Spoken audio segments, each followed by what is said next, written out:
Verdict आया है मैं इसका रिस्पेक्ट करता हूँ और मेरी नज़र में ये जो है ना विक्ट्री ज़रूर है बीजेपी के लिए, मगर इस वर्डिक्ट से ज़रूर जो एलिनेशन जो बढ़ चुका है मुस्लिम कम्युनिटी में ख़ास तौर से वो ज़्यादा होगा, क्योंकि कोई जिस तरीके से बीजेपी ने इलेक्शन लड़ा है, इतनी नफरत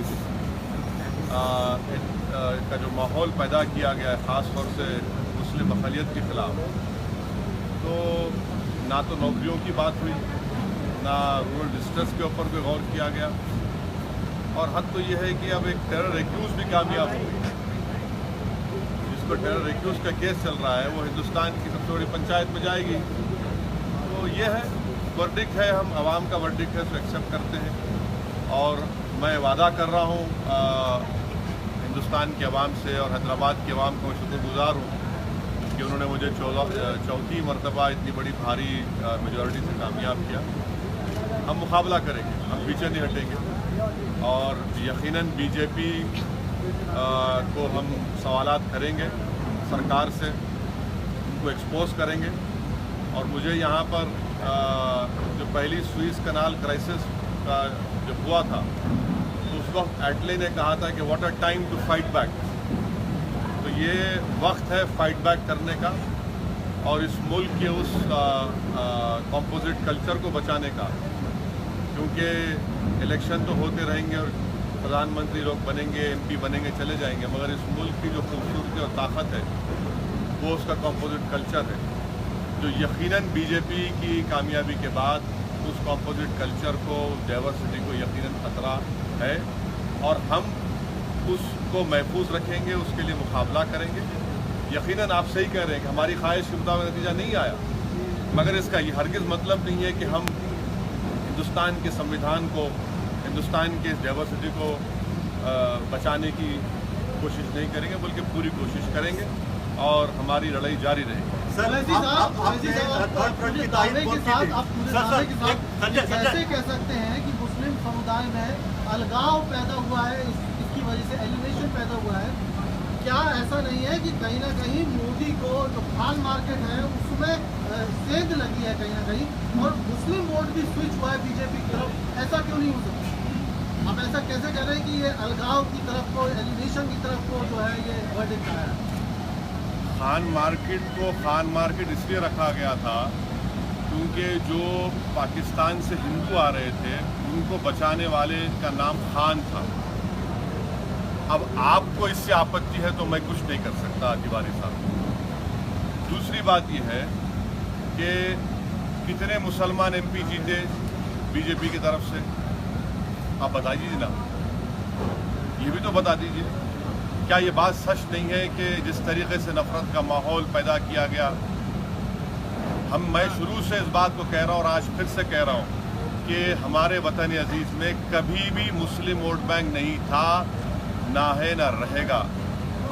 हमारे देश में हिंदू वोट बैंक है और रहेगा। उसी वोट बैंक को केटर करने के लिए गलत फहमियाँ और नफरत की फिजाओं को इजाफा किया गया और उसका नतीजा हम देख रहे हैं। मैं इस वर्डिक्ट को मानता हूँ, मगर ये वर्डिक्ट कैसे आया उसका मैं आपके सामने बयान कर रहा हूँ। सर, थर्ड फ्रंट की आप बहुत ही वकालत कर रहे हैं, तारीफ कर रहे थे, लेकिन थर्ड फ्रंट तो क्लीन बोल्ड हो गया। नहीं, क्लीन बोल्ड नहीं हुआ है। देखिए, कहाँ पर बीजेपी कामयाब नहीं हो पाई, जहाँ जहाँ रीजनल पार्टीज हैं।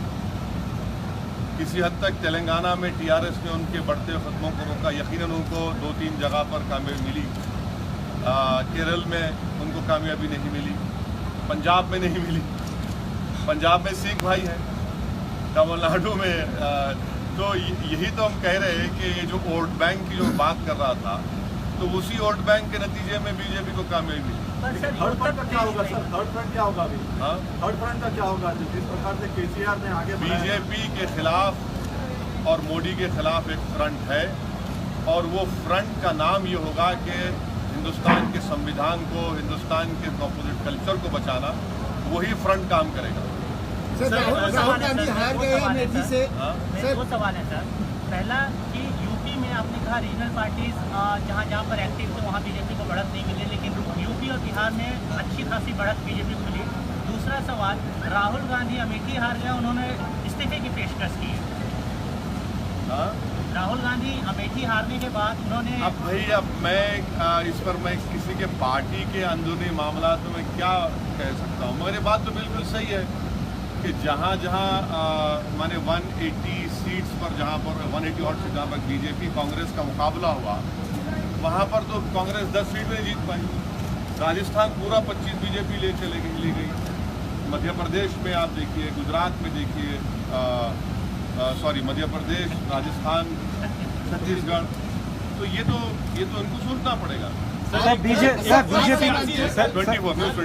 बीजेपी की चार, आप क्या मानते हैं जिस तरीके से बड़ी हार हुई है विपक्ष की, एकजुट रहा, लड़ने के लिए काबिल था, तो आखिर कहाँ पर खामियां थी, कहाँ पर गलतियां हुई, आप क्या मानते हैं? अभी ये बड़ा सब्जेक्टिव थियोरेटिकल आंसर देना पड़ेगा मुझे, बात में करेंगे, इसके लिए टाइम है।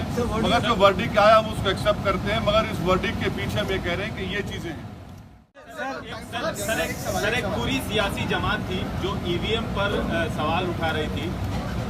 आपका एक तो ये सवाल है कि आपका इस पे क्या राय है जो ईवीएम पे सवाल उठाते रहे हैं? प्रमोद साहब, एक पहला सवाल, मैंने क्या ईवीएम पर सवाल उठा, आप बता दीजिए कहीं पर।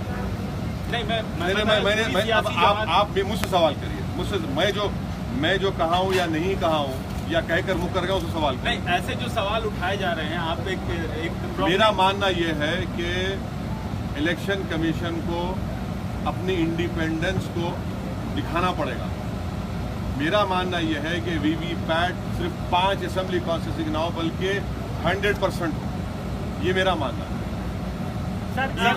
ईवीएम की रिगिंग नहीं हुई है, हिंदू माइंड की रिगिंग हो चुकी है। सर एक अहम सवाल है, प्रधानमंत्री ने अपने ट्विटर अकाउंट से औरंगाबाद में आपकी जीत हुई है। सर आप महाराष्ट्र में, आपका पहला एमपी है, आपने महाराष्ट्र में विधानसभा चुनाव में भी अच्छा परफॉर्म किया था, अब आपका एक सांसद भी है, आपके साथ एक और नहीं, औरंगाबाद में अगर आप जो कह रहे हो अभी रिजल्ट डिक्लेयर हो चुका है, तो ये तो सोचना पड़ेगा इन नाम निहाद सेकुलर पार्टियों को जो एक मुसलमान को भी टिकट नहीं देते।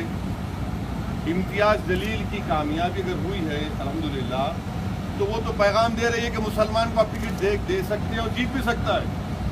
अब इनको सोचना पड़ेगा कि जो हमको गाली देते हैं वोट कटवा, एक तरफ बीजेपी के मानने वाले एंटी नेशनल या खान मार्केट ग्रुप, अब इनको सोचना पड़ेगा कि जीत सकते ना, टिकट देना पड़ेगा, टिकट देंगे जीतेंगे। सर प्रधानमंत्री ने अपने ट्विटर हैंडल से चौकीदार शब्द हटा दिया और बाकायदे उस पर टेक्स्ट किया गया है कि अब हम हटा रहे हैं, लेकिन चौकीदार हम ऐसे ही करते रहेंगे, हम काम करेंगे। हम प्रधानमंत्री और आने वाली सरकार को ये कहेंगे कि आपको वर्डिक्ट मिला है और हम आपको चैन से बैठने नहीं देंगे, क्योंकि नौकरियों का मुद्दा, महंगाई का मुद्दा, इकोनॉमी का मुद्दा, ये सब मुद्दे हम उठाएंगे और हमारी जो जिम्मेदारी है आवाम की तरफ से उसको हम पूरी तरह निभाएंगे। हिंदुस्तान के सांसद में जाकर और सरकार को एक्सपोज करेंगे। देखिए, जमहूरियत में हमको जब कामयाबी मिली है, हम हरगिज़ ये नहीं देखेंगे कि उनके पास 300, हम ये देखेंगे कि हमारी जिम्मेदारी क्या, हम जिम्मेदारी निभाएंगे और इस सरकार को चुपते हुए सवालात करेंगे। ये छुप नहीं सकते अपनी मेजॉरिटी के पीछे।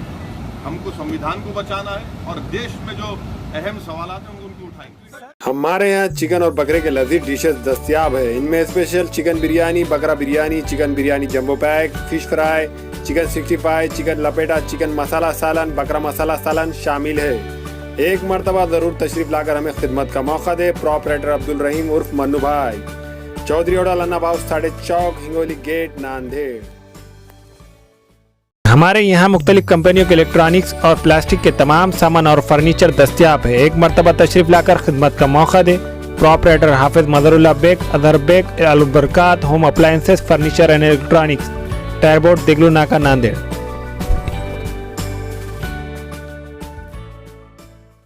Nanded Urdu news YouTube channel को सब्सक्राइब जरूर करें और बेल आइकन को क्लिक करें। बेल आइकन को क्लिक करने से होगा ये कि आपको लेटेस्ट न्यूज़ अपडेट की नोटिफिकेशन मिलती रहती है।